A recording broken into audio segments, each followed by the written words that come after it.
Eco-Zamba, une nouvelle ère de reboisement du bassin du Congo. La crise climatique est au cœur des préoccupations mondiales depuis plus de 3 décennies. Aucun continent jusqu'ici n'est à l'abri des effets du dérèglement climatique. La hausse des températures, l'accroissement de la gravité des tempêtes, les risques accrus de sécheresse, la perte de la biodiversité, les incendies de forêt dus aux vagues de chaleur sont entre autres conséquences du changement climatique. Conscients des risques climatiques, de nombreux efforts sont déployés par les gouvernements, les organismes internationaux et la société civile en matière de gestion des risques climatiques et de protection de l'environnement. Pour sa part, la République du Congo ne ménage aucun effort pour lutter contre le changement climatique. Plusieurs initiatives sont mises en place, tant sur le plan national qu'international, notamment la loi cadre portant gestion durable de l'environnement, la célébration de la Journée nationale de l'arbre, le 6 novembre de chaque année, la décennie africaine et mondiale d'afforestation et du reboisement, sous l'impulsion du président Denis Sassou Nguesso, considéré comme premier écologiste du pays.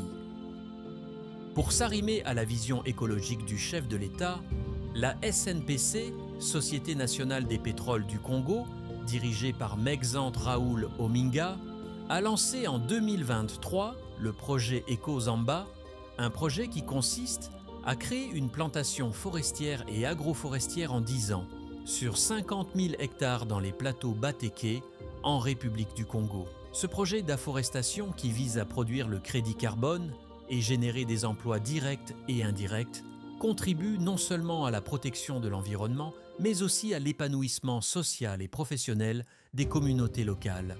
Dans le cadre de l'exécution du projet Eco-Zamba, la SNPC travaille en partenariat avec la société Forêt Ressources Management, FRM, en charge de la mise en œuvre du projet à Go et à Gamboma. Une année après l'exécution de la première phase pilote de ce projet, la délégation de la SNPC, conduite par Aymar Delmas Ebiou, chef du projet Eco-Zamba et conseiller aux finances auprès du directeur général de la SNPC, s'est rendue dans le département des Plateaux pour s'assurer de l'état d'avancement du projet et en faire évidemment le bilan. Le projet Eco-Zamba est un projet multiproduit. Donc nous visons en premier lieu les crédits carbone qui sont monétisés et donc qui vont rapporter du retour sur investissement. Il ne s'agit pas de l'argent que l'on fait de la philanthropie. Il s'agit d'une société publique, une société de l'État qui investit pour le bien-être de la population. C'est une valeur qui n'est pas toujours économique, mais derrière cette valeur se trouve une valeur économique, les crédits carbone que l'on peut monétiser, se trouve du bois, le bois de chauffe que l'on peut vendre, mais aussi le bois que l'on peut dérouler, le bois d'industrie que l'on peut vendre. Le projet Eco-Zamba revêt un intérêt environnemental, social et économique pour l'ensemble des communautés locales de Go et de Gamboma. Et nous sommes très heureux de le constater.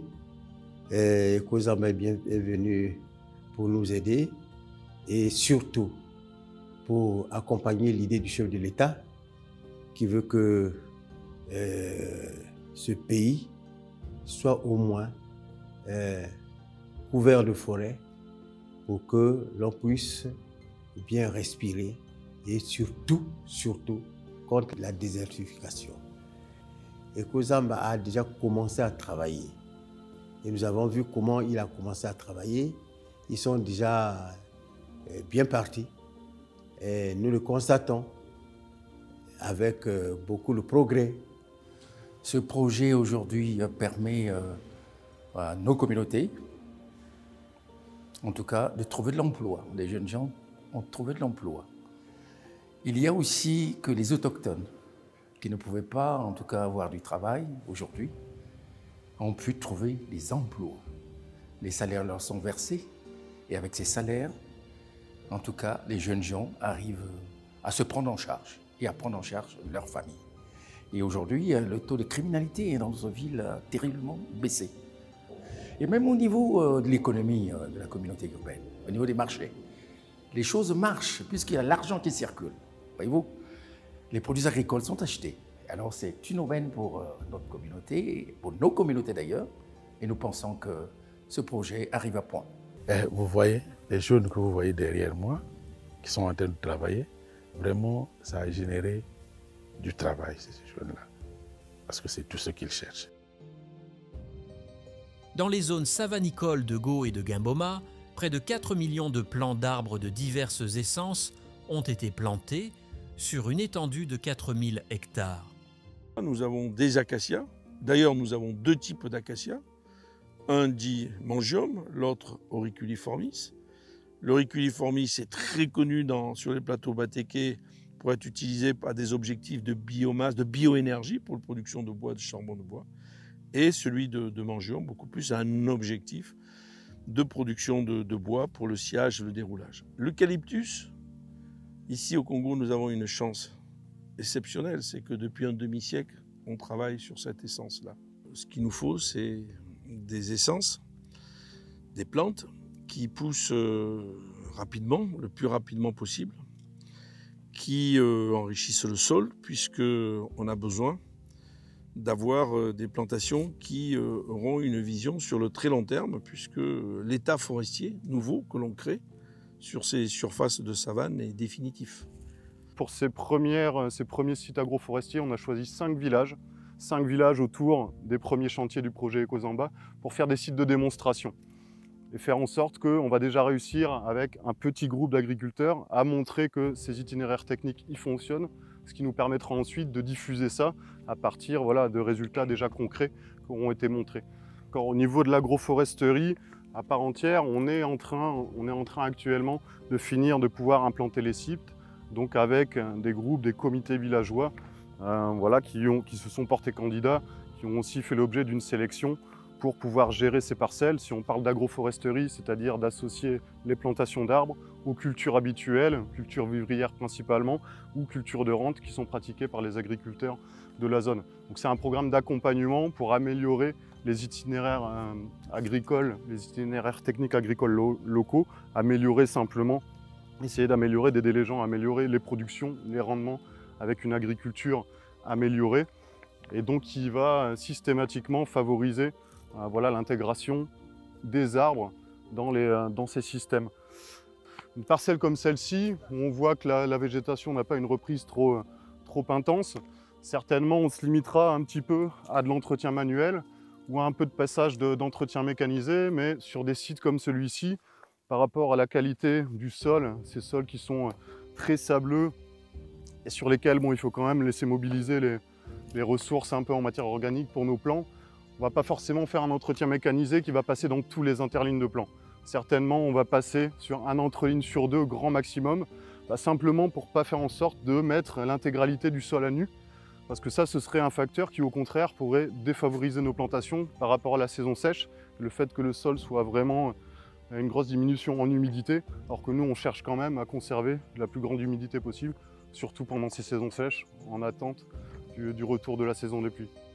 Au niveau des pépinières installées dans des concessions forestières, le travail se fait manuellement. Chaque détail compte, en partant de la préparation des plants jusqu'au planting. Avec les éléments, nous effectuons pour l'instant d'abord des plantations.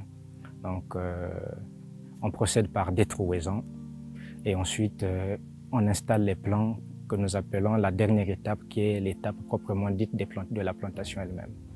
Et jusque-là, nous sommes encore en train de planter. On débute tout d'abord par identifier la zone. On identifie la zone où nous allons procéder aux plantations. On la délimite et après l'avoir délimitée, on procède au labour de ces zones-là. On laboure les zones délimitées préalablement en parcelles. Et après les avoir labourés, quelques temps plus tard, on pulvérise, c'est-à-dire on fait passer un tracteur avec une herse pour herser, niveler le sol. Et après ça, on passe à l'étape du piquetage, parce que pour avoir ces lignes telles que vous les voyez, telles qu'elles sont droites, on passe par une étape de piquetage préalable qui permet d'installer des bases, des repères qui vont permettre d'avoir des lignes assez droites. Le projet Kozamba permet aussi aux jeunes en chômage, il a permis aux jeunes en chômage d'avoir de l'emploi. Dernièrement, sur mon site, j'ai travaillé avec pas moins d'une centaine de personnes. Et donc, de ce côté-là, l'oisiveté a été comme un peu rattrapée, quoi. En journée, on a plein de trucs à faire. Il y a ceux qui sont à la pépinière, ceux qui sont à la plantation. Plutôt à la pépinière, on a beaucoup de trucs à faire, remplissage des caissettes et on fait des répliquages, des arrosages.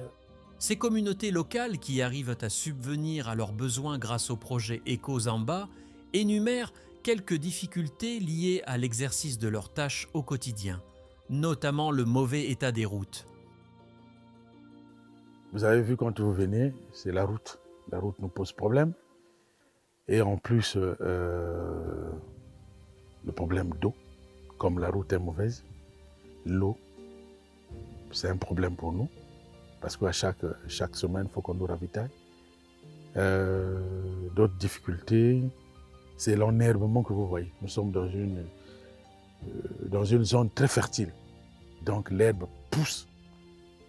Quand on avait fait on avait commencé le labour, en 2 semaines, l'herbe avait déjà commencé à pousser. 2 semaines seulement. Donc nous sommes vraiment dans une zone très fertile. Donc c'est ça, ces difficultés-là. Bien que l'afforestation des zones savanicoles se fait à proximité des forêts primaires, des dispositions sont prises par les experts pour assurer l'équilibre de l'écosystème. Sur toute la réserve foncière, qui fait 168 000 hectares, il y a des espaces qui sont réservés à la plantation, 50 000 hectares. Mais donc sur cette surface-là, il y a déjà des zones de forêt, comme on voit là derrière, qui existent. Des zones de marécage, des zones de forêt qui existent. Et évidemment, dans le cadre du projet Kozamba, l'objectif étant de capter du carbone, on va laisser en place ces forêts. Et même on va faire un travail de protection de ces zones-là pour limiter le plus possible donc la culture sur brûlis qui peut détruire ou les coupes de bois illégales par exemple pour faire du charbon de bois. Donc ça fait partie du projet dans son ensemble et dans cet objectif toujours de capter le plus de carbone possible. L'avantage en plus de ça, de ces forêts, c'est que bon, voilà, c'est des forêts naturelles, avec une grande diversité, une grande biodiversité au niveau végétal et au niveau animal. Et là aussi, donc il y a des intérêts certains dans le cadre de quand on va certifier nos crédits carbone de nos plantations. Le fait d'avoir ces zones de biodiversité va pouvoir donner plus de valeur à ces crédits carbone qu'on va obtenir sur les plantations. Le projet Ekozamba, qui s'exécutera en 10 ans, a déjà commencé à porter ses fruits en cette première phase de la campagne, avec près de 1000 emplois générés et 4 millions d'essences d'arbres plantés. Il poursuit le cap en 2025. Pour cette année 2025, nous allons lancer une campagne de 5000 hectares à planter, soit à peu près 5 millions d'arbres à mettre, et nous visons atteindre peut-être 1200 ou 1500 emplois directs sur le terrain. Ekozamba, c'est un bail amphithéotique signé avec l'État sur 168 000 hectares. Le projet, c'est 50 000 hectares sur 10 ans. En 1 an, nous avons déjà mis sur pied 4 millions d'arbres sur 4 000 hectares. Nous avons travaillé avec les populations riveraines du projet. On leur a fait don de 8 707 pieds d'arbres fruitiers et qu'ils ont déjà mis sur terre. C'est 1000 emplois directs sur le terrain et pour cette année 2025, nous allons lancer une campagne de 5000 hectares à planter, soit à peu près 5 millions d'arbres à mettre et nous visons atteindre peut-être 1200 ou 1500 emplois directs sur le terrain. Pour la suite de l'opérationnalisation du projet, près de 5 millions d'essences d'arbres comme les acacias, les eucalyptus et les arbres fruitiers seront plantés toujours dans les plateaux Batéké, sous la supervision de la société Forêt Resource Management, FRM. 2023 était l'année de lancement du projet, 1000 plants mis en terre, 1000 hectares plantés. 2024, 3000 hectares, 3 millions. Et cette année, on passe en phase de croisière, 5000 hectares, 5 millions de plants qui vont être mis en place à partir des propres pépinières de Ecozamba, où toutes les espèces seront produites à partir de clonage ou bien de semis de plants en pépinière.